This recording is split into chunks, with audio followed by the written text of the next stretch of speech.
que este es un libro para leer de noche. Me da que es un libro con el que vamos a pasar mucho miedo. El gran libro de las casas encantadas. De Clara Tahoces. Hola, Clara. Hola, Juan Luis.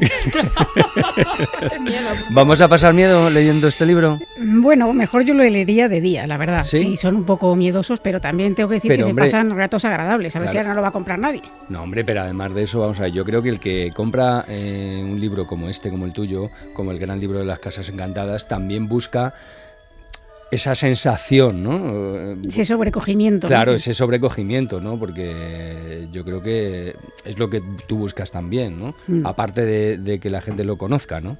Sí, hombre, es un tema que desde luego pues tiene unas impresiones que normalmente suelen ser de ponerse los pelos de punta cuando realmente estás viendo que son casos reales. Otra cosa es que se puede hacer teorías y se puede interpretar o no sepamos el origen, pero que los casos son reales totalmente. ¿Coges casos solamente de España o también de por ahí fuera? No, hay algunos casos de fuera, hombre, la mayoría evidentemente son de España, pero tenemos casos, por ejemplo, he cogido de Colombia, luego hay un archivo de casos que son clásicos, que son los casos finales que, por ejemplo, hay de Reino Unido, en Alemania, y pues hay también en Argentina, es decir, hay algunos de fuera también. ¿Y a lo largo de cuánto tiempo has ido recogiendo estas historias? Pues esto es una pequeña selección de las historias que realmente luego yo he podido conocer, ¿no? Los que me han parecido más interesantes, pero yo empecé a interesarme por las casas encantadas o a empezar a visitar o a hablar con testigos, yo creo que a finales de la década de los 80, o sea hace ya unos cuantos años. Un montón de tiempo, ¿eh? Uh-huh. Oye, Sara, y a mí me Sara. gustaría... No me digas esto porque mira, yo con estas cosas de miedo tengo una relación amor-odio extraña. Me gusta mucho escucharlas, me gusta mucho leerlas, pero luego me zurro viva. Claro, lo que me pasa a mí. Clara, a mí me gustaría saber, al margen de las anécdotas y de los casos que podamos tratar, ¿cuál es el proceso por el que pasa una persona que se encuentra en una casa encantada? Porque imagino que lo primero será... ¿Se ha movido un poco el micro? Se ha movido un poco, sí. Pero será porque le he dado yo culpa, ¿no? Ah. Vale. No sé si la primera fase es la de la incredulidad, o porque, claro, imagino que cuando uno empieza a escuchar ruidos en su casa no le dará la mayor importancia, ¿no? Pues sí, hay unas fases que yo he detectado que se cumplen en la mayoría de los casos, ¿no? La primera fase es la negación, efectivamente. O sea, tú, pues evidentemente, cuando entras a vivir a un sitio, en principio no estás condicionado de nada. Entonces, si sucede algo que es muy puntual, normalmente se tiende a, esto no, he oído mal, por ejemplo, no sé, hay algún ruido extraño, alguna cosa así. ¿Qué pasa? Que si esos fenómenos van en incremento, o sea, pasan días y van sucediendo otras cosas, entonces ya se empieza a dudar. Está la duda ahí y empiezas a intentar justificar eso, no sé, ya no lo niegas, lo intentas justificar. Dices, pues esto, vuelves a casa y te encuentras una luz encendida y dices, me la habré dejado yo, ese tipo de cosas, pero claro, si se repite con más profusión a lo largo del tiempo, llega un momento en el que la persona empieza ya a desconfiar y hay siempre un pequeño punto de inflexión que es cuando esa persona se da cuenta de que aquello que ha pasado no tiene ya una explicación. Es decir, ha ocurrido algo tan contundente que no sabe lo que ha ocurrido exactamente, pero que no puede explicarlo. Y entonces ya se llega a lo que es pasar miedo, básicamente, y en algunos casos se desarrolla pues cierta ansiedad, angustia. Pero realmente pasan cosas, no pasa nada. O sea, quiero decir, sí, bueno, aparte que se enciendan luces, que se estallen vasos, que se abran ventanas, que se muevan cosas. Hombre, aparte de eso, nada. No, quiero decir que pase algo grave, es decir, que haya gente que haya tenido otras experiencias. Yo qué sé, es que no sé cómo decirte lo que haya sufrido daño físico. Sí. No suele ser habitual que haya daño físico, es decir, yo creo que es la primera cosa que hay que tranquilizar a alguien que esté viviendo un suceso de estas características y es raro, hay algún caso de alguna pequeña agresión, pero no suele ser lo normal, suele ser más bien un ataque psicológico, porque claro, todas esas cosas lo que hacen es romper los esquemas. Entonces cuando llega a ese punto en el que ya no pueden más es cuando generalmente solicitan ayuda o bien huyen del lugar. Pero vamos a ver, ¿tú qué crees que pasa? ¿Por qué crees que pasa? Y sobre todo, ¿por qué crees que si hay una presencia, o vete tú a saber, una energía y tal, ¿por qué hace cosas tontas? Es decir, encender la luz, ¿para qué enciende la luz? ¿Sabes? Pues mover un vaso, ¿para qué mueve un vaso? Es lo que yo siempre me he preguntado, sí. ¿Sabes? O sea, evidentemente nadie puede decir que existan o no existan, o haya presencias, o haya energías, o haya fantasmas. Nadie puede asegurarlo, ni tanto por un lado como tanto por otro. Pero lo que a mí siempre me ha llamado la atención de la gente que habla de estos casos, y como tú bien sabes, a nosotros nos ha pasado una cosa por lo menos muy sorprendente. Dice, bueno, ¿y qué gana un espíritu con abrir una puerta? Es una forma de reclamar atención, claro. Claro, no sabemos realmente si son espíritus, la verdad se ha dicho claro, que sea. Como tú has dicho, nadie puede decir una cosa u otra. Estos casos están ahí, eso sí que es una verdad, eso sí que es una cosa incuestionable. Y bueno, yo creo que tú en ese sentido no, así como en otras cosas eres muy negacionista, en este caso. No, sí, yo te lo digo clarísimamente. Nosotros tuvimos una oficina en la que pasaban cosas muy raras, como todas estas cosas que acabo de decir yo, porque se abrían puertas, se abrían ventanas, se movían los vasos, se estallaban. Y pasaban cosas así.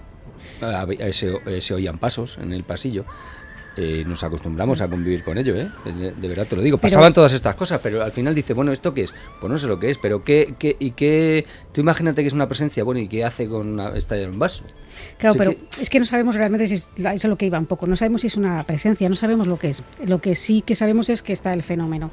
Entonces, que sí, que pueden resultar cosas absurdas a priori, sí, pero por ejemplo son llamadas, o por lo menos a mí me da la impresión de que pueden ser llamadas de atención sobre algo, sobre ese lugar, porque la mayoría de los testigos cuando ocurre eso empiezan a interesarse por la historia de ese lugar, que antes a lo mejor no habían caído en ello. Entonces, cuando investigan esa historia, de repente, casi siempre descubren que hay un hecho dramático detrás, sea de la naturaleza que sea. ¿Que puede ser una llamada de atención? Sí. ¿Por qué? Esto es que no te puedo contestar porque realmente no sabemos lo que es. ¿Y hay alguna forma de desencantar las casas?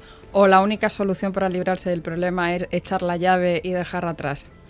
Es complicado y a veces cuando se conoce esta historia dramática la cosa parece que afloja un poco, pero no es una cosa sencilla vamos, que muchas veces aunque se conozca eso que ha ocurrido no hace que el fenómeno pare, pero sí que es verdad que además es que la gente normalmente no tiende a aguantar demasiado, es decir, en la mayoría de los casos terminan marchándose. Claro. Esa es un poco por la experiencia que en uno de los casos que cuentas aquí en tu libro hablas de una radio, de una emisora de radio. Sí, la emisora de radio donde... ¿De Madrid? Sí, donde ocurrían las cosas... ¿Dónde ocurren o dónde ocurrían? Ocurrían, porque ese edificio ahora mismo está desocupado. Oh. Qué casualidad, un edificio que ahora mismo está totalmente desierto.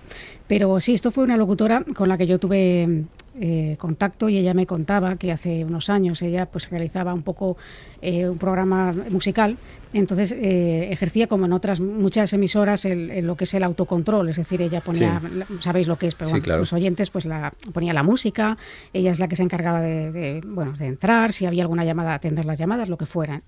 Entonces ella está trabajando en el turno de día en ese edificio. ¿Qué pasa? Que de día, efectivamente, estas cosas pasan bastante desapercibidas en un edificio lleno de gente, ¿no? Y entonces le ofrecen hacer un turno de noche los fines de semana porque un compañero que lo hacía está de baja, que luego ya se enteró por qué estaba de baja, ¿no? Pero bueno, en principio lo acepta, le viene bien el dinero. Y es cuando empieza a visitar ese edificio de noche, cuando ella abre con esa llave, sabe que está sola, cierra y está sola en el edificio, cuando le empieza a notar, a percibir sensaciones un poco extrañas, ¿no? Por ejemplo, una de las cosas que ocurría es que los ascensores subían y bajaban sin control, que claro, no había nadie. Ella intentaba justificarlo, lo que decíamos antes, ¿no? Decía, bueno, pues será que un proceso de mantenimiento, yo qué sé, ¿sabes? Pero claro... Sí, buscando causas naturales. Exacto. Se oían pasos en la emisora, se oían golpes cuando estaba en el estudio, incluso en directo. Me dice que alguna vez seguro que se le ha escapado hasta algún grito en directo, porque llegó un momento en que la pobre mujer no podía soportar mucho más esto. Lo peor es que oía a través de los auriculares la voz de un niño que no entendía lo que le decía, pero que al final decía su nombre.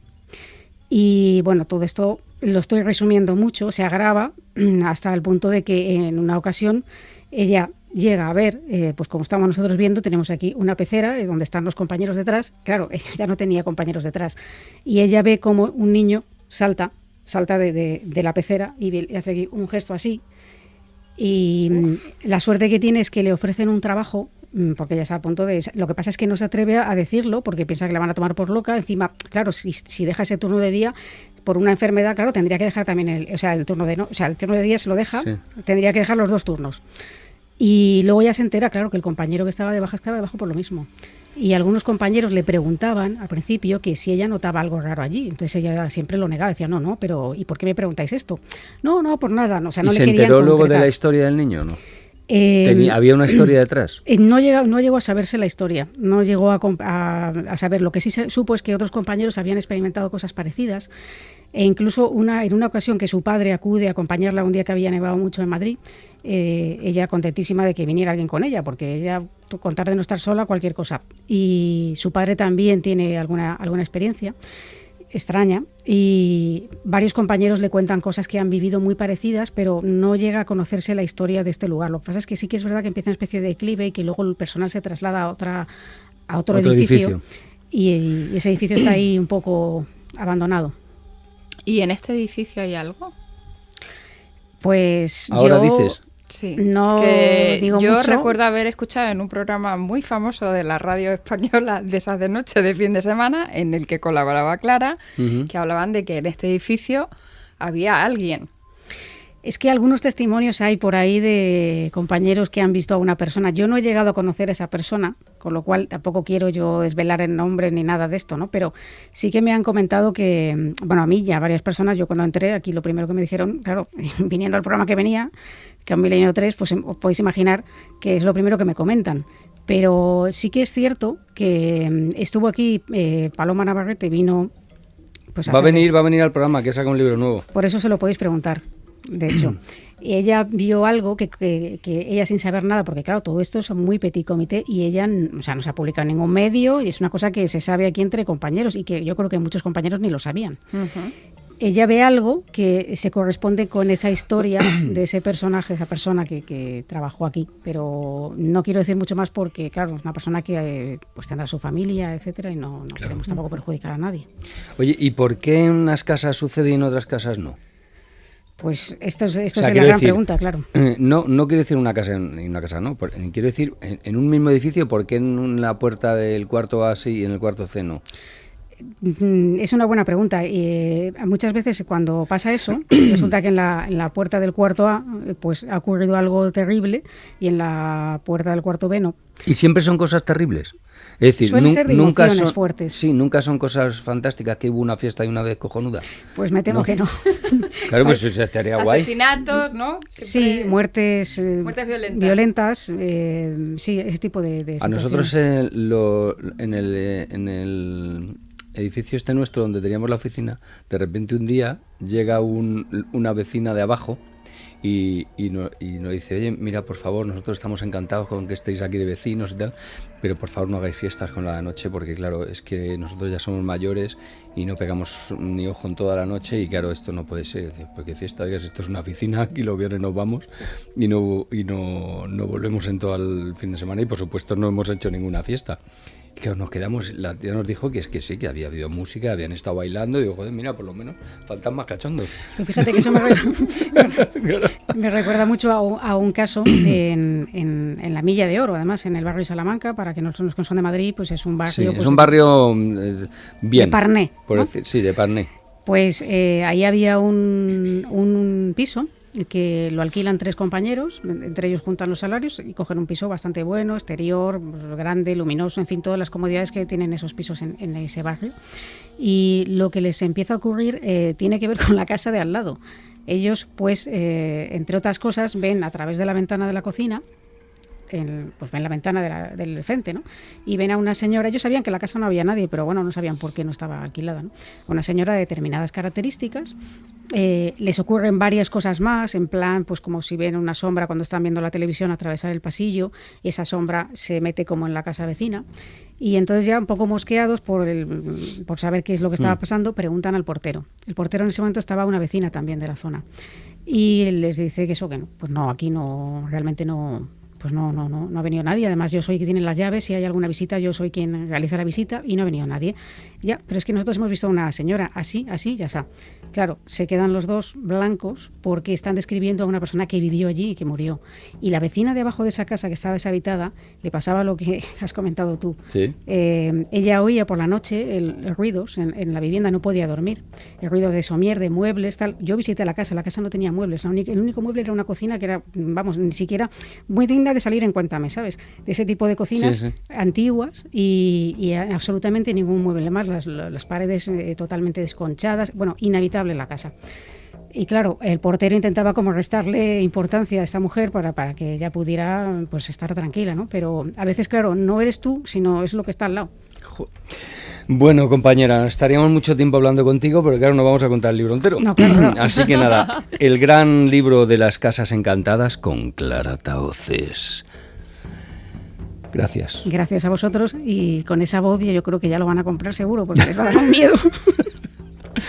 Bueno, hombre, además de pasar precioso, miedo, sí, es muy bonito, está muy bien editado, es una preciosidad en Ediciones Luciérnaga, está muy bien. Clara Tahoces, el gran libro de las casas encantadas. Si queréis pasar miedo y además leer algo interesante, pues ya sabéis. Muchas gracias, compañera. Gracias, compañeros. Sara. Dime. No. Que yo me turro, ha habido un momento, mira, piel de gallina.